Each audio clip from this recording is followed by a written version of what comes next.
मोदी अभी भी हम ठोक रहे हैं कि हम भ्रष्टाचार खत्म करके ही रहेंगे। भ्रष्टाचार तो उन्होंने ऐसा में बिहार के संदर्भ में अगर देखें, बिहार के संदर्भ तो में क्या ताकत है इंडी गठबंधन के पास कि वो सबसे पहले जो पूरा आचरण था वो किसी पंथ निरपेक्ष लोकतांत्रिक देश के चाहे मुकेश सहनी हो चाहे मांझी जी हो, सब विकलांग लोग थे, इनके कंधे पर लटके हुए थे। भारी था कि इन लोगों ने महागठबंधन को विकलांग बना दिया। बीपीएससी वाले मास्टर हैं, उनसे गौरव पैदा हुआ, गौरव का भाव पैदा हुआ। ये कुशवाहा को नहीं दिया। आप कहते हैं कुशवाहा को हम सीएम बनाएंगे, कल कह रहे थे कुशवाहा की बड़का पद भी। उपेंद्र जी, ये आप साफ साफ जान लीजिए कि जाति एक हकीकत है और ये जातीय समीकरण से भी ऊपर ये जो रिस्क लिया गया है, तो ये रिस्क लिया था एक सोशल इंजीनियरिंग पे। आप कितना सीट मानते हैं एनडीए? देखिए, मुझे लग रहा है कि आज की तारीख में चक्का जाम आपका हो ही जाएगा।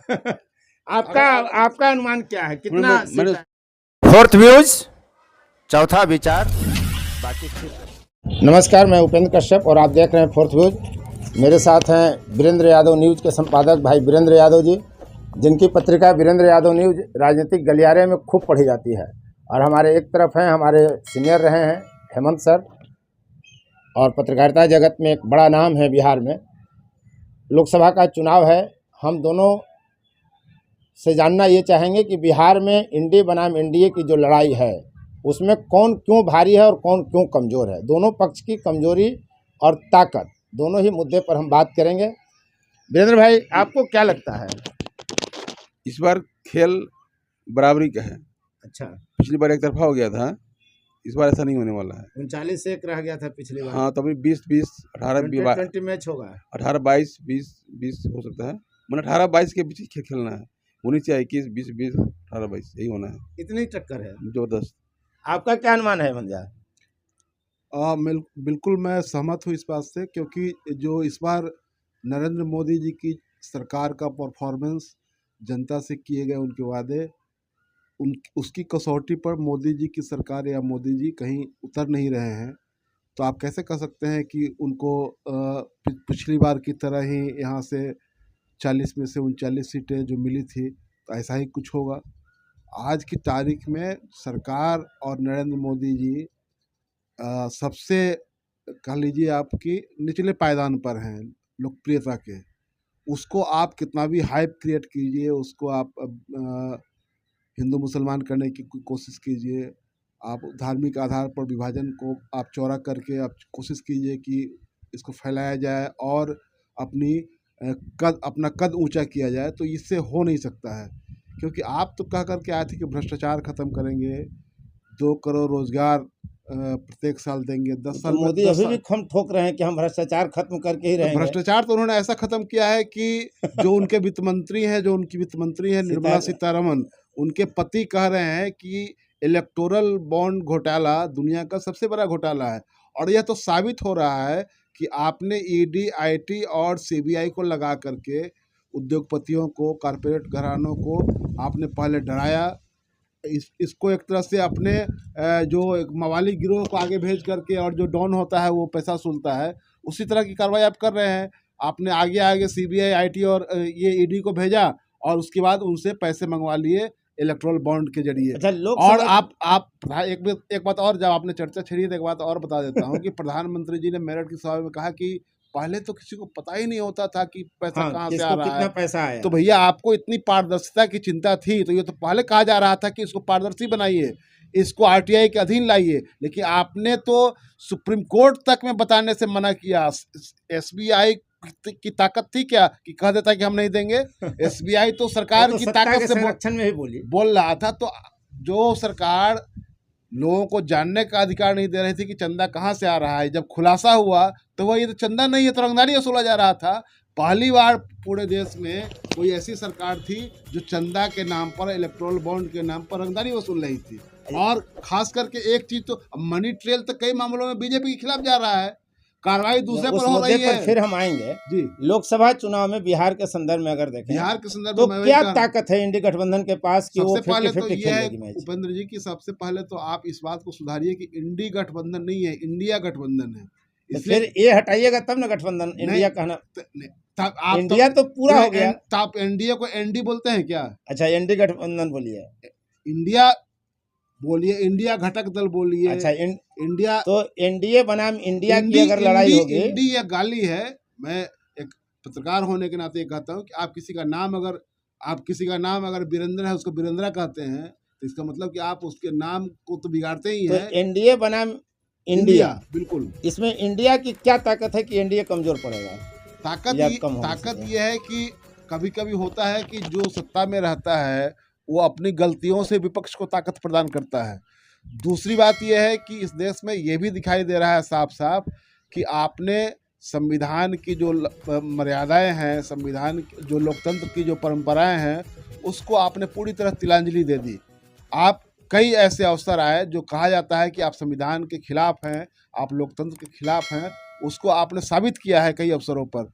खास करके राम मंदिर प्राण प्रतिष्ठा के दौरान प्रधानमंत्री जी का जो पूरा आचरण था वो किसी पंथ निरपेक्ष लोकतांत्रिक देश के प्रधान का नहीं था। उन्होंने पूरा आचरण किया कि जैसे लग रहा था कि कोई हिंदू राजा वो कोई अनुष्ठान कर रहा है। तो इस काम के लिए आप नहीं चुने गए थे। यह देश विभिन्न धर्मों और आस्थाओं में भरोसा रखने वाला देश है। इसमें तरह तरह के धर्म और आस्था में भरोसा रखने वाले लोग हैं। तो आप बताइए कि अगर उतनी ही बात थी, इसको दूसरे ढंग से आप देख सकते हैं कि सुप्रीम कोर्ट का तो आदेश वहाँ मंदिर भी बनाने का और मस्जिद भी बनाने का था। तो मस्जिद बनाने के लिए आपने क्या किया? कुछ नहीं किया। तो ये जो कुछ आप जो कर रहे हैं वो इस देश के लोगों को, जो जिन लोगों ने संविधान से और लोकतंत्र से ताकत पाया है, जिन लोगों को लगता है कि इसी संविधान और इसी लोकतंत्र ने हमको आज यहाँ तक आवाज दी है, ताकत दी है, उनको कमजोर पहुँचाया है, तो उनको तो लगता है जिन्होंने सिर्फ अपनी जाति के आधार पर सत्ता पाई, ताकत पाया और भविष्य गढ़ा, उनको तो लगता है कि संविधान बचे चाहे भाड़ में जाए, हमारी जाति ऐसी है कि हमको तो इसी का फायदा मिलेगा। लेकिन असंख्य लोग ऐसे हैं जिनको संविधान ने ताकत दी, अवसर दिया आगे बढ़ने का, सत्ता में जाने का, प्रशासन में जाने का, पढ़ने लिखने का। तो उनके जहन में ये तो बात है कि भाई संविधान क्योंकि जैसे ही कोई स्टेट वो धर्म की ओर, चाहे धर्म आधारित बनता है। हम वीरेंद्र भाई से भी पूछ लेते हैं। वीरेंद्र भाई, आप 2020 मैच करवा रहे हैं बिहार में 40 में, कैसे ये लग रहा है आपको कि होगा? वोट का समीकरण, जातीय समीकरण, कोई इसके अलावा कुछ नहीं है यहाँ पे। बिहार में सिर्फ पार्टी तो एक सिंबल होता है, लड़ाई जातियों की होती है, किस क्षेत्र में कौन जाति किस पार्टी के साथ है। तो जातियां तो पहले भी थी, 19 के चुनाव में भी, 14 के भी चुनाव में। जातियों का समीकरण को क्या बोलो, जातियों का समीकरण बदल गया है ना, कैसे जातियां बदली हैं। अब पिछली बार जो माले का एक बड़ा बेस था वामपंथियों का, अलग था, ये पूरा साथ आ गया है। पिछली बार जो लोग थे इनके साथ में, चाहे वो उपेंद्र कुशवाहा हो, चाहे 2019 में चाहे मुकेश सहनी हो, चाहे मांझी जी हो, सब विकलांग लोग थे, इनके कंधे पर लटके हुए थे। तो इन लोगों को आप दिव्यांग कहेंगे? बड़ा मुश्किल हो रहा था, बड़ा मुश्किल हो रहा था। लेकिन जबकि यहाँ पे जब इनका बोझ इतना भारी था कि इन लोगों ने महागठबंधन को विकलांग बना दिया था, मुकेश सहनी वगैरह। जाहिर सी बात है। और इन लोगों के हट जाने से एक तरह से वो चलने में सक्षम हो गया है। क्योंकि आप अगर आपका अगर शरीर अगर सक्षम भी है, लेकिन आपकी हैसियत से ज़्यादा बोझ लाद दिया जाए तो पता चलेगा कि आप खुद गिर जाएंगे। तो मतलब ये बोझा से मुक्त हो गए हैं। जो नया साथी आया है वामपंथ, उसकी अपनी ताकत है। वामपंथ की ताकत अब बिहार में कहाँ है? 3 से 4%। कहा किस पूरा मैच 13 विधायक उसके हैं, 15-16 विधायक हैं पूरे बिहार में। जो वामपंथियों को वोट मिला 19 में या 20 में, वो तो अरे उम्मीदवारों पर मिलती हो, उम्मीदवार रहते। 19 को उम्मीदवार था उसका, क्या चाहते हैं आपको पूरा 19 आप देखिए नंबर वोट है, कितना वोट मिला उसको, उस रेस में देखिए ना आपके, जिसको 19 उम्मीदवार हैं या 22 उम्मीदवार कुल मिला के, चाहे जो भी हो, 25 का में सब था वामपंथी लोग। उस में 14 जीत लिए, 16 जीत लिए। आपका चीज ज्यादा आपको, मतलब राजद, कांग्रेस और वामपंथ, बिल्कुल हाँ जीतेगा जी बिल्कुल जीतेगा। मतलब राजद, कांग्रेस और वामपंथी का जो गठबंधन बना, हाँ बिल्कुल बहुत ताकतवर है, ये ताकतवर है। हाँ कांग्रेस बहुत मायने रखता है, क्योंकि जो कांग्रेस का कोर बेस वोट है वो सवर्ण था पहले, आज से लगा भाजपा में एको नहीं है। तो कांग्रेस की भूमिका इतनी है ना कि जो उसके उम्मीदवार मुसलमान वोट काटते वो वोट हार जाएगा। बस हिंदू वोट का कांग्रेस का होना ना कोई मतलब नहीं है। मुसलमान वोट जो हिंदुओं बिखरता है कांग्रेस की वजह से, विभिन्न जगह खड़ा करता तो वो हार जाएगा। तो मुसलमानों का बिखरा एकदम बंद है, अहिरों का पूरा एकजुटता, कुछ समीकरण एकदम एकजुट है। इस बार क्या किया कि विभिन्न जातियों की, जिसका बड़ा जो कुशवाहा है, बड़ी संख्या वाली जाति है, बड़ी टिकट दिया गया, सब पार्टी ने टिकट दिया, चाहे कांग्रेस ने भी दिया, कांग्रेस ने तय नहीं कहा, लेकिन CPI ने दिया, RJD ने दे ही रहा है। तो नई जातियों का समीकरण बन रहा है, नया गिरोह बन रहा है, नया जो समीकरण बन रहा है वो ताकतवर बन रहा है। इसलिए कि हम सिर्फ एक हवा बात कर रहे हैं, जो एक नया भरोसा पैदा हुआ है लालू जी के प्रति, तेजस्वी के नेतृत्व के प्रति, उसका भी बड़ा असर है। जो लोगों ने नौकरी दी लोगों की 2 लाख से 2.5 लाख नौकरी मिली, मास्टरों ने बाकी और नौकरियाँ मिले, उसका असर ज़्यादा पड़ा तेजस्वी यादव को, तो उसका भी तो लग रहा है कि भाई तक ये आगे लोग। फिर जो लोग तेजस्वी यादव के वोट के साथ के अवसर के कारण मास्टर बने हैं, बूथ की बड़े भूमिकाएं निर्णायक होते हैं, वो बहुत आक्रामक नहीं हो किसी के खिलाफ में, मैंने इसके पक्ष में हो जाए नहीं हो, मिसगाइड तो नहीं होने देंगे ना, मतलब नहीं जा सकते ना, उसका फायदा मिलेगा। बूथ का मैनेजमेंट ये है, ये बूथ मैनेजमेंट भी इस बार मजबूत हो। हाँ, ये जो पोलिंग एजेंट पार्टी होती है, उसमें हर आदमी, चाहे नाम कुछ भी उसका हो, जाति कोई उसकी हो, उसका न कहीं प्रतिबद्धता होती ही है। लेकिन इस चुनाव में 2.5 लाख से तक मास्टर को बहाल किए गए हैं, उसकी बड़ी भूमिका, जो कल तक थे अनुबंध के आधार पे, आज कहते हैं बीपीएससी वाले मास्टर हैं, उनसे गौरव पैदा हुआ, गौरव का भाव पैदा हुआ है। जो लोग नए भी चुने गए बीपीएससी के माध्यम से, उन्हें तो हमें तेजस्वी कारण मिला है। नीतीश 18 साल राज कर रहे थे, कहाँ किसी को दिए नौकरी दिए, खाली भरो संविदा पे, उसके व्यक्ति ने संविदा को स्थायी बदल दिया है। इसका बड़ा असर पड़ेगा कम से कम उन लोगों पे जो मास्टर बैठे हुए वहाँ पे। एनडी गठबंधन जो है, फिर इंडिया का ये सुना, इंडिया एनडी बोल रहे हैं, एनडीए को एनडी बोल रहे हैं, हाँ, तो फिर कोई समझ नहीं करता, इतना जाकर समझो। अच्छा, एनडीए को ही हाँ, साफ कहा, इंडिया ही नहीं जात की तो एनडीए को आप कमजोर कैसे देख रहे हैं? उसके पास भी तो जातीय मजबूती है, कुशवाहा हो गए, कुशवाहा का माछी मारता थी, सब 6 को खड़ा हुआ माले में, तो माछी मारने गया पूरा सवर्ण, पूरा वैश्य, लेकिन उपेंद्र को पार्टी के 2 नेता, मैंने उस एनडीए गठबंधन में उपेंद्र कुशवाहा और क्या नाम है लल्लू आ गए पार्टी में, अपनी पार्टी में, चलो कोई पूछने वाला नहीं है, एक को टिकट नहीं दे पाए कुशवाहा को। और बटका अध्यक्ष हुआ बिहार में कांग्रेस कुशवाहा के, राजदेव हुआ कार्य अपने टिकट ले तो होल्ड खगड़िया से उपेंद्र जी कुशवाहा के नेता बेचारा पिछली बार 3 सीट लड़ रहे थे, पिछली बार 19 में, कि नाम अलग हो जाएंगे, हमारा कुशवाहा के वोट है, जमीन पे आ गए, बेग चुप हो गए ना जी। कुछ सीट लेके मांझी और कुशवाहा दोनों चुप हो गए। वहाँ उपेंद्र नहीं, बल्कि अपनी कुर्सी, मतलब अपना इज्जत बचे रहे, इसलिए सम्राट चौधरी चुप है, जिस पार्टी से 17 टिकट दिया अपने खोमे में, ये कुशवाहा को नहीं दिया।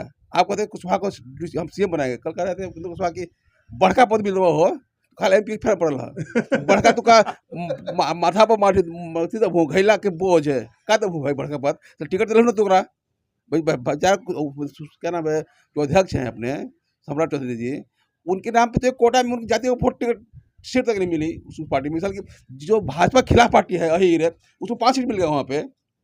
जो घोर विरोधी है भाजपा खेमा का माना जाता है, उसको 5 सीट मिल गया उसी एनडीए में। हाँ। और जिसका अध्यक्ष बैठा हुआ है भाजपा में, उसको 1 सीट नहीं मिलता है, तो उनका क्या होगा समझ लीजिए आप।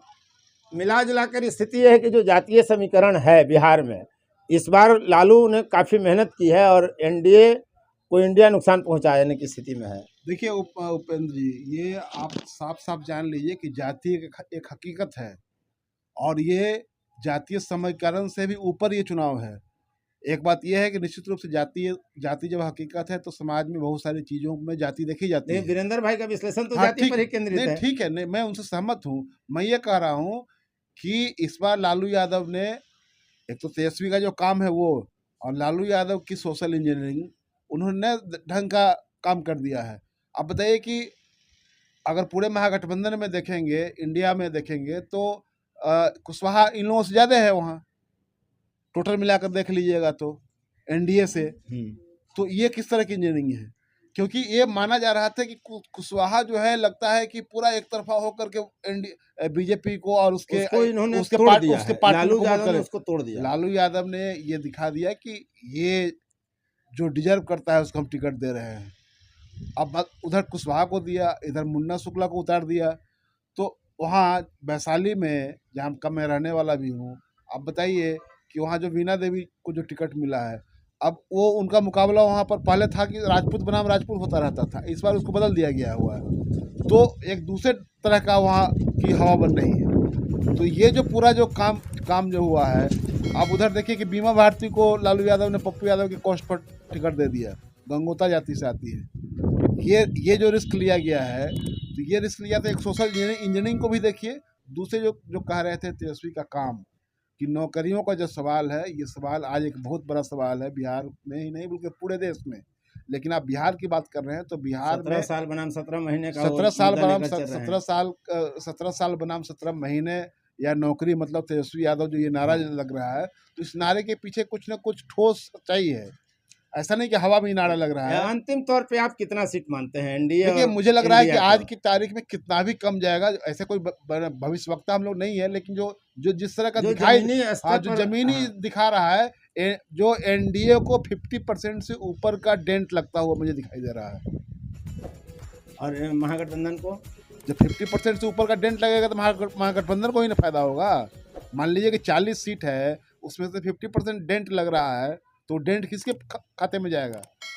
मतलब 20 तक सिमट जाएगा एनडीए, ऊपर भी जा सकता है। लेकिन जो अभी ग्राउंड एनडीए का ग्राफ जो है वो नीचे गिर सकता है, और महागठबंधन और इंडिया का ग्राफ जो है ऊपर जा सकता है। यानी कि मैं 50% का जो ये बैरियर बता रहा हूँ वो कोई फिक्स नहीं है, ऊपर नीचे भी हो सकता है। 18-22 हो, 2-4 सीट। तो बताइए कि जब आप 400 पार का नारा लगा रहे हैं तो इस तरह का चक्का जाम बिहार में हो जाएगा, उस तरह का डेंट लगना शुरू हो रहा है, चक्का जाम तो आपका हो ही जाएगा। आपका अनुमान क्या है, कितना? मैंने शुरू में कहा था 20-20 20 का है, 18-22 में कहानी खत्म हो जाएगी। 18 या 22 इधर है, उधर इससे ज़्यादा अंक कम नहीं होगा, उसी 18-22 के बीच में होना है। आपने देखा कि वीरेंद्र यादव और हेमंत कुमार ने कही साफ बात कि 50-50 का मैच हो रहा है। 20-20 सीट भी आ सकता है, 18-22 भी हो सकता है, 22-18 भी हो सकता है। तो देखिए आने वाले दौर में क्या होता है, 4 जुलाई को पता चलेगा। धन्यवाद। फोर्थ व्यूज, चौथा विचार, बाकी